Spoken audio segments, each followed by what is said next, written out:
қарап отырып, отан туралы, туған жер туралы мақал мәтелдер шешесіздер.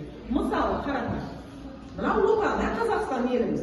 Екеуіне, үшеуіне.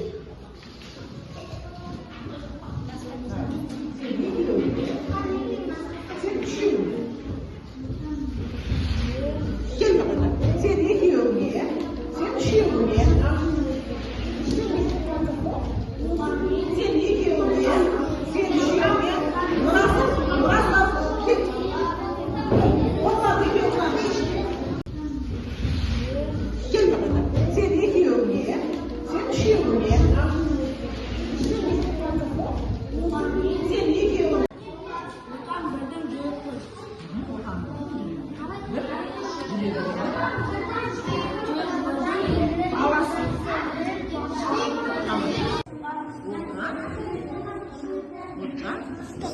Тамаша пішті.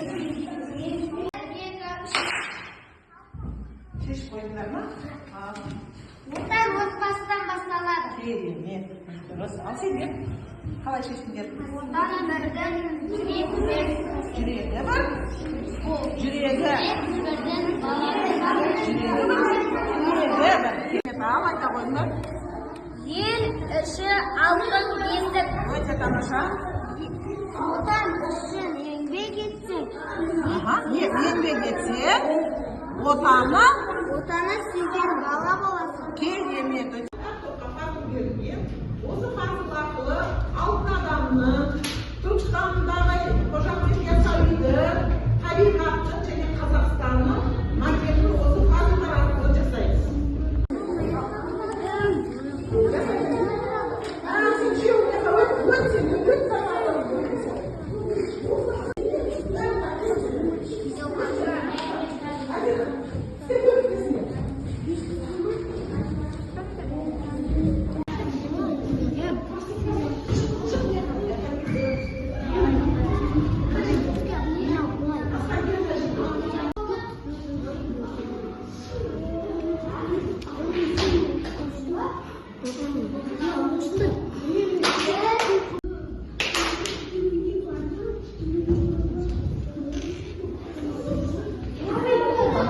Тамаша өте жақсы. Қазір қолғап айтып бересің.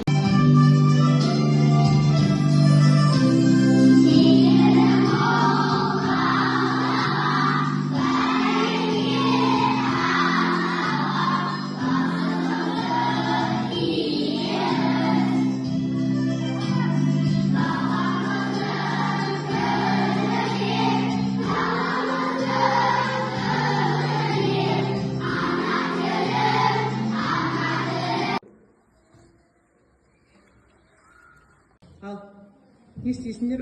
Жабайы немесе өлген қабаған иттерді көрсеңдер не істейсіңдер? Мен оған таяқ атам. Тағы да? Мен қасам. Жақсы. Мен тас атып қуам.